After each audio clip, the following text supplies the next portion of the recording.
말씀 요한복음 11장 25절에서 26절 말씀입니다. 제가 읽도록 하겠습니다. 예수께서 이르시되 나는 부활이요 생명이니 나를 믿는 자는 죽어도 살겠고 무릇 살아서 나를 믿는 자는 영원히 죽지 아니하리니 이것을 내가 믿느냐. 아멘. 참 좋으신 우리 주님의 은총과 평강이 예배의 자리에 또 부활절 주일에 나오신 모든 분들 위해 함께 하시길 축원드립니다. 골고다의 십자가 그 후 무덤에 머물러 네 곡의 찬양을 들었습니다. 어떤가요? 찬양으로 한편의 아름다운 말씀 설교가 되었습니다. 참으로 감동이고 은혜였습니다. 수고하신 분들께 감사드립니다. 이거 뭐 에어컨인가요? 히터인가요? 오늘은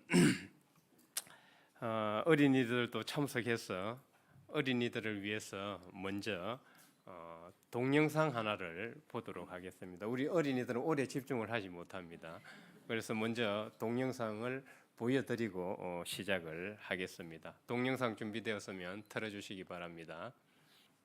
멋진 나로 변신할 수 있는 안녕하세요. 우리 모두에게는요, 어제보다 더 멋진 나로 변신할 수 있는 비밀이 숨어 있대요. 그 비밀이 뭐냐고요? 바로 껍질 깨기인데요. 자, 오늘 이 신기하고 놀라운 이야기에 한번 푹 빠져볼까요? 혹시 병아리가 동그란 알을 톡톡 깨고 세상 밖으로 나오는 거 본 적 있어요? 진짜 조그만 생명이 그 단단한 껍질을 혼자 힘으로 깨고 나온다니, 와, 생각만 해도 정말 대단하고 신비롭지 않아요? 오늘 우리의 이야기가 바로 여기서부터 시작된답니다. 사실은 말이죠, 우리도 병아리처럼 눈에 보이지 않는 껍질에 갇혀 있을 때가 정말 많아요. 이 껍질이 우리를 꽉 붙잡고 있어서 더 멋지고 새로운 나로 자라나는 걸 자꾸만 방해하고 있는 거예요. 우리의 껍질은 과연 어떤 모양일까요? 바로 이런 것들이에요. 나도 모르게 친구한테 우욱하고 화를 버럭 낸다거나, 에이, 이 정도는 괜찮겠지? 하면서 슬쩍 거짓말을 하는 마음, 또, 귀찮아, 나중에 할래? 하고 게으름 피우는 마음 같은 거요. 이런 나쁜 생각이나 습관들이 바로 우리를 꼼짝 못하게 가두는 단단한 껍질인 거죠. 자, 제가 두려움이라는 아주 두껍고 단단한 껍질에 갇혔던 한 사람의 옛날 이야기를 들려줄게요. 바로 예수님의 가장 친한 친구, 제자 중 한 명이었던 베드로의 이야기예요. 와, 여러분, 이 표 좀 보세요. 정말 놀랍지 않아요? 예수님이 위험에 처했을 때 너무 무서워서 난 저 사람 몰라요 하고 도망쳤던 바로 그 겁쟁이 베드로가 어떻게 이렇게 수천 명 앞에서 예수님은 정말 멋진 분이세요 라고 외치는 용감한 사람으로 바뀔 수 있었을까요? 도대체 무슨 일이 있었던 걸까요? 베드로에게 정말 가장 무섭고 어두운 순간이 찾아왔어요. 사람들이 자기를 붙잡아 갈까봐 너무 두려워서 사랑하는 예수님을 모른다고, 그것도 무려 3번이나 거짓말을 했죠. 전 정말 그 사람을 몰라요 하고 외치면서요. 그렇게 베드로는 자기의 가장 깊고 어두운 껍질 속으로 꽁꽁 숨어버렸어요. 그런데 정말 말도 안 되게 놀라운 일이 일어났어요. 십자가에서 돌아가셨던 예수님이 약속하셨던 그대로 다시 살아나신 거예요. 이 부활하신 예수님을 직접 만난 뒤에 베드로는 더 이상 예전의 그 겁쟁이 베드로가 아니었어요. 드디어 그의 단단한 껍질을 깰 수 있는 마법 같은 열쇠를 찾은 거죠. 자, 그렇다면 베드로를 완전히 다른 사람으로 바꾼 이 강력한 변화의 비밀, 그건 뭘까요? 우리 그 해답을 찾기 위해서 다시 병아리 이야기로 돌아가 볼게요. 과연 우리도 우리의 껍질을 깰 수 있는 그 비밀은 무엇일까요? 병아리는요, 사실 혼자 힘만으로 알을 깨는 게 아니래요. 아기 병아리가 껍질 안에서 나올 준비가 되면 있는 힘을 다해 부리로 톡톡 하고 껍질을 쪼거든요. 그럼 그 작은 소리를 들은 엄마 닭이 밖에서 콕콕 하고 같이 쪼아준대요. 이렇게 안과 밖에서 함께 힘을 합칠 때 드디어 껍질이 깨지고 새로운 생명이 태어나는 거예요. 정말 감동적이죠? 바로 이거예요. 이게 바로 우리 삶의 비밀을 보여주는 그림이에요. 우리가 이제 거짓말하지 말아야지, 게으름 피우지 말아야지 하고 안에서 톡톡 애를 쓸 때 밖에서는 우리를 도와주시는 아주 특별한 분이 계세요. 바로 예수님이 보내주신 성령님께서 엄마 닭처럼 우리를 따뜻하게 도와주시는 거예요. 혼자서는 정말 힘들지만 성령님께서 밖에서 함께 쪼아주실 때 우리는 마침내 우리의 껍질을 깨고 나올 수가 있는 거죠. 그러니까요, 부활이라는 건 2000년 전에 있었던 그냥 옛날 이야기가 아니에요. 바로 오늘, 바로 지금, 내 안에서 매일매일 일어날 수 있는 아주 신나고 놀라운 기적이라는 거예요. 자, 그래서 핵심은 바로 이겁니다. 부활이 뭐냐고요? 거창한 게 아니에요. 어제의 나쁜 내 모습에서 조금 더 좋은 나의 모습으로, 어두컴컴한 마음에서 환한 마음으로 매일매일 새롭게 태어나는 것. 그게 바로 부활이에요. 예를 들어서 어제는 친구한테 짜증냈는데 오늘은 친절한 말을 해줬다면 축하해요. 바로 그게 오늘 여러분 안에서 일어난 아주 작고 멋진 부활입니다. 이거 하나만 꼭 기억해 주세요. 여러분은 절대 혼자가 아니에요. 껍질을 깨려고 안에서 애쓰는 여러분 곁에는 부활하신 예수님께서 보내주신 성령님이 언제나 밖에서 함께 응원하고 도와주고 계세요. 그러니까 절대 포기하지 마세요. 우리는 반드시 어제보다 더 나은 새로운 사람으로 태어날 수 있어요. 우리 친구들 모두 매일매일 이 작은 부활의 기쁨을 경험하면서 용기 있게 껍질을 탁 깨고 나오기를 응원할게요.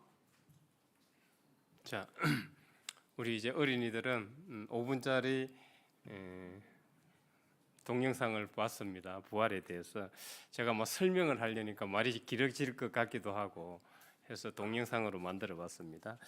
그럼 우리 어른들은, 이제 성인들은 오늘 부활에 대해서, 부활절을 맞이해서 간단하게 한 3가지만 생각을 해보고자 합니다. 첫째, 주님은 우리는 이제 부활을 맞이했는데 부활을 말하려면 꼭 십자가를 말하지 않을 수 없습니다. 과학자들은 우리에게 많은 지식을 주고 있습니다. 우리 몸은 겉으로 보면 지금 멀쩡하죠. 멀쩡한데 우리 몸을 이루고 있는 세포는 매일같이 죽고 또 새롭게 태어난다고 해요. 예컨대 피부 표피 세포는 이게 4주면은 다 떨어져 나가고 새롭게 바뀐다고 해요. 그리고 적혈구는 4달이면은 이제 쓸모가 없게 되고 새롭게 바뀌어야 된다고 해요. 이 정도, 이렇게 우리 몸은 지금 겉으로 보면 멀쩡한 것 같은데 매일 죽고 또 살아나요. 그럼 죽은 세포는 어떻게 되는가? 죽는다고 해서 끝나는 것이 아니라 그 죽은 세포는 다시 탄생하는 세포 안에 있게 되더라는 것입니다. 그런데 놀라운 것은 이 모든 것은 우리 생명의 항상성, 생명을 유지하기 위해 이미 계획돼 있더라는 거예요. 그냥 임의적으로 하는 것이 아니라 우리가 주님의 십자가를 생각할 때도 이런 차원에서 생각해 볼 수 있을 것 같습니다. 하나님이 우리의 생명을 살리기 위해서 예수님의 십자가를 계획하셨다는 것이죠.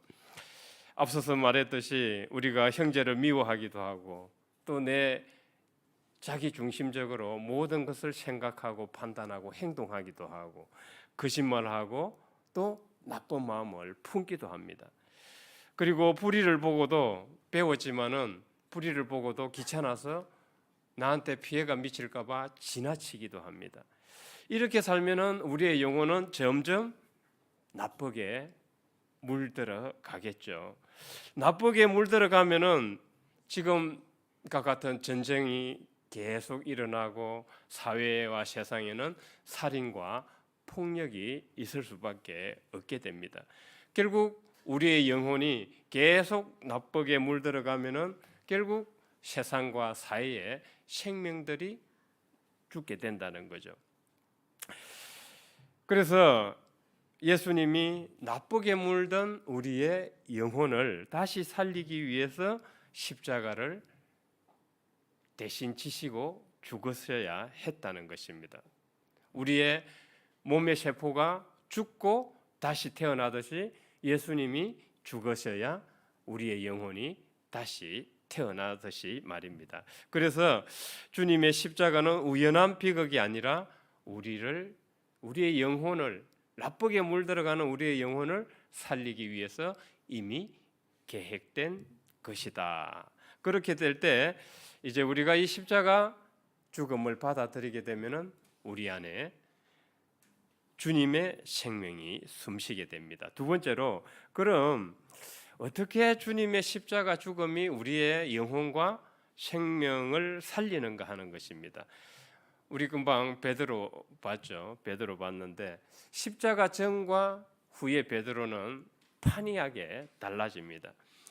그래서 베드로는 닭 울기 전에 3번 주님을 모른다고 부인을 했습니다. 그 일설에 이런 말이 있죠. 베드로가 가장 싫어하는 고기는 뭐라 그랬죠?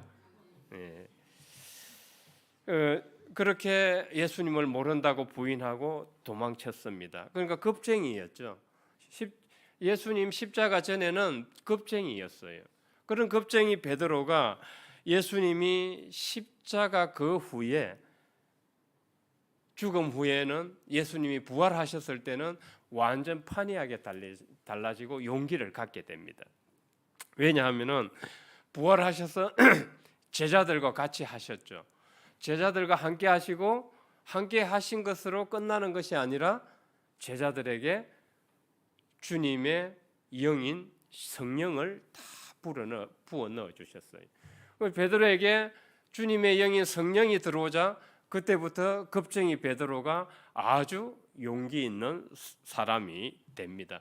그전에는 그 몇 사람 앞에서도 덜덜덜덜 떨면서 예수님을 부인했던 사람이 몇천 명 앞에서도 그 많은 대중 앞에서도 당당하게 주님은 다시 살아나셨다고 선포하게 됩니다. 그래서 예수님의 십자가와 부활을 믿고 마음속으로 받아들이면은 성령님이 우리와 함께 하시고 우리에게 힘과 용기를 주신다는 것을 베드로가 잘 보여주고 있습니다. 성령님이 우리 안에 계시면은 우리도 베드로처럼 달라질 수 있습니다.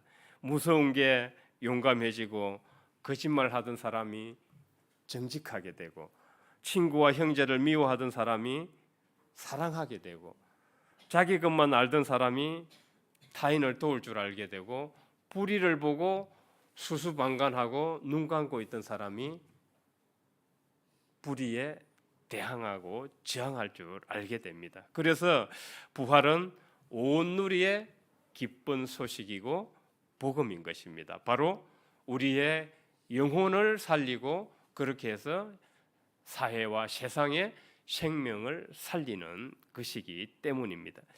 셋째, 우리가 부활을 경험할 수 있을까요? 경험할 수 있습니다. 영상에서 이제 병아리 이야기를 병아리가 알 깨고 나오는 것을 보여드렸는데 알 속에서 병아리가 껍질을 깨고 나오려면은 자기가 안에서 그 자기를 둘러싸고 있는 껍질을 쪼아야 됩니다. 많이 힘들겠죠. 새끼 병아리가 무슨 힘이 있어서 그 단단한 껍질을 깰 수 있겠어요. 그렇지만은 그때 어미닭이 그 소리를 듣고 밖에서 그 껍질을 쪼아주게 돼요. 그렇게 새끼 병아리와 어미닭이 동시에 그 껍질을 쪼을 때 껍질이 깨지고 새끼 병아리는 탄생을 하게 되는 거죠.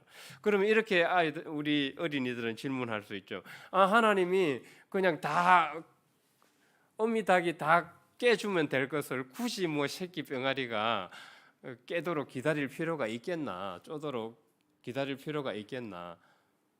그런 질문할 수 있죠. 하나님이 다 깨주면 되는데 왜 안 될까요? 어미닭이 껍질을 깨주면은 새끼 병아리는 약합니다. 태어난다 할지라도 얼마 못 가서 죽어요. 그것이 다 밝혀졌습니다. 결국은 자기가 깨려고 노력을 해야 돼요. 그때 성령께서 어미닭이 성령께서 함께 하시고 도와주시고 우리가 강해질 수 있어요. 약한 우리가 강해질 수 있습니다.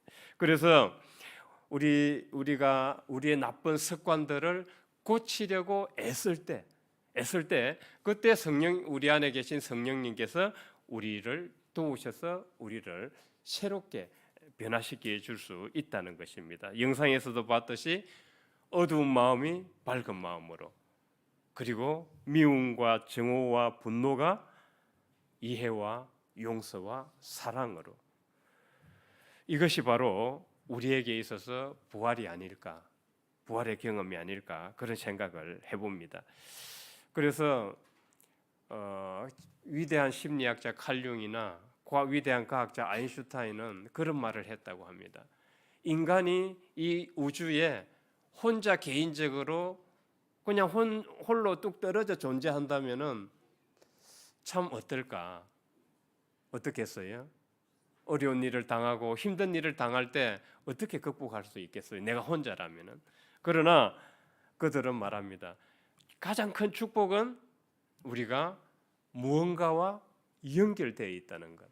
이게 가장 큰 축복이라고 하는데, 우리는 예수님 부활 이후 제자들에게 성령을 주셨듯이 주님의 영이 우리 안에 들어와 계셔요. 그러니까 우리의 믿음으로 인해서 활성화되겠죠. 이 성령으로 인해서, 내주하는 성령으로 인해서 우리는 하나님과 연결된 존재로 살아간다는 사실입니다. 그래서 우리가 설사 개인적으로 힘든 일이 있고 어려운 일도 있고 또 고통이 있다 할지라도 우리는 그것을 이겨낼 수 있는 것입니다. 다시 한번 정리를 하겠습니다. 예수님은 우리가 실수투성이고 잘못이 많고 나쁜 짓도 많이 하지만 우리 사람들을 너무 사랑하셔서 우리의 병든 영혼을 다시 살리시기 위해서 십자가 죽음을 스스로 선택하셨다는 것입니다. 두 번째는 예수님이 부활하셔서 그 주님의 영인 성령을 우리에게 보내주셨다는 거죠.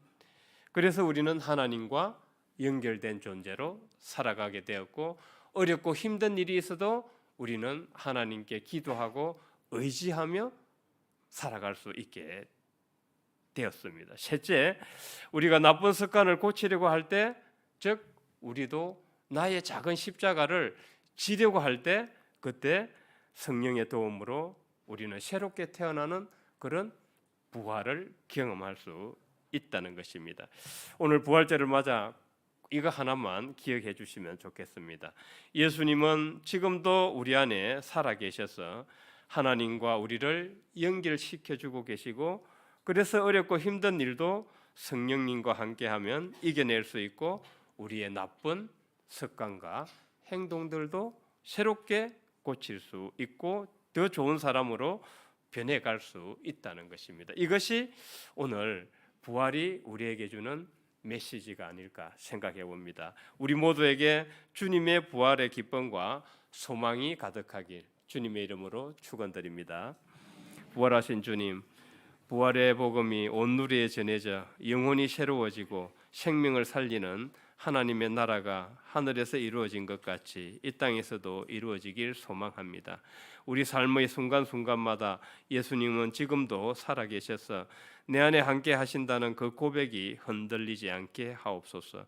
우리 모두의 일상 속에서 날마다 작은 부활을 경험하게 하시고 조금씩 더 주님을 닮아가는 새로운 사람이 되게 하여 주옵소서. 예수 그리스도 이름으로 기도드립니다. 아멘.